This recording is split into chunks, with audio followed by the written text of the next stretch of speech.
ప్రభుత్వం బీఆర్ఎస్ ఏదైతే ఉందో విఆర్ఓ వ్యవస్థను ఎత్తేసి మిమ్మల్ని నానా రకాలుగా ఇబ్బంది పెట్టింది. అదే కొత్తగా వచ్చిన గవర్నమెంట్ ఏదైతే ఉందో రేవంత్ రెడ్డి గవర్నమెంట్ ఇప్పుడు మిమ్మల్ని మళ్ళీ తిరిగి రెవెన్యూ డిపార్ట్మెంట్లో తీసుకుంటుంది. మళ్ళీ కొత్త నియామక పత్రాలు ఇస్తుంది. ఎట్లా చూస్తారు? గత ప్రభుత్వము బీఆర్ఎస్ ప్రభుత్వము అవివేకమైన పాలన చేసి గ్రామ స్థాయిలో రెవెన్యూ వ్యవస్థని పునాదులతోని ఎత్తివేసింది. అది కేవలం వాళ్ళ స్వప్రయోజనం కోసం మాత్రమే చేసింది. కానీ మమ్మల్ని తీసేసే ముందు గ్రామీణ రెవెన్యూ వ్యవస్థలో రైతు యొక్క సంక్షేమం మర్చిపోయింది. విఆర్ఓ వ్యవస్థకి రైతుకి సంక్షేమానికి ముడిపడి ఉంది కదా. రైతు సంక్షేమం మర్చిపోయేసి వ్యవస్థ రద్దు చేసింది. ప్రజాప్రభుత్వం వచ్చిన తర్వాత రేవంత్ రెడ్డి గారి ప్రభుత్వంలో గ్రామీణ రెవెన్యూ వ్యవస్థ బలోపేతం చేయడానికి నూతన రెవెన్యూ యాక్ట్ తీసుకొచ్చారు. ఆ రెవెన్యూ యాక్టులో గత ప్రభుత్వం చేసిన పొరపాట్లన్నిటి సరిదిద్దుతూ గత ప్రభుత్వంలో 9 లక్షల అప్లికేషన్ పెండింగ్ ఉన్నా కూడా వాటిని సరిచేయడానికి ఆ ప్రభుత్వం జీవో కూడా రిలీజ్ చేయలేదు. ఈ ప్రభుత్వము గౌరవ ముఖ్యమంత్రి రేవంత్ రెడ్డి గారి ఆధ్వర్యంలో, రెవెన్యూ మంత్రి గారి ఆధ్వర్యంలో, సునీల్ రెడ్డి గారు, మన భూమి సునీల్ గారు, లచ్చిరెడ్డి గారి ఆధ్వర్యంలో నూతన చట్టాన్ని తీసుకొచ్చారు. రైతు సంక్షేమం కోసం ప్రజాప్రభుత్వం పనిచేస్తుంది. ఇక్కడ ఈరోజు హైటెక్స్లో 5,000 మంది విఆర్ఓలం ఇదైనాము. మేము బ్రతికినంత కాలము మేము మా కుటుంబాలు ఈ ప్రభుత్వాన్ని ఎల్లవేళ కాపాడుకుంటామని సభాముఖంగా తెలియపరుస్తున్నాం. ఇక్కడ ఏంటంటే గత ప్రభుత్వం ఏదైతే ఉందో బీఆర్ఎస్ ప్రభుత్వం ధరణిని తీసుకొచ్చింది. ఇప్పుడు రేవంత్ రెడ్డి ప్రభుత్వం వచ్చేసి భూభారతి తీసుకొచ్చింది. అంటే గత రెవెన్యూ డిపార్ట్మెంట్ ఏదైతే ఉందో గత ధరణిలో జరిగిన పొరపాట్లను తిరిగి మళ్ళీ ఈ భూభారతి ఏదైతే ఉందో దీంట్లో మళ్ళీ పునరుద్ధరించుకునే అవకాశం ఏమైనా కల్పించారా?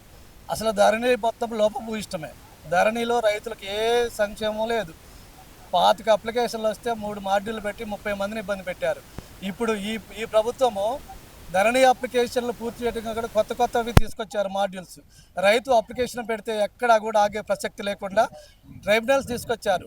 ఏంటి, మండల స్థాయిలో తహసీల్దార్కి అధికారం ఇచ్చారు, డివిజన్ స్థాయిలో ఆర్డీఓ గారికి అధికారం ఇచ్చారు, జిల్లా స్థాయిలో జాయింట్ కలెక్టర్ గారికి అధికారం ఇచ్చారు, కలెక్టర్ గారికి అధికారం ఇచ్చారు.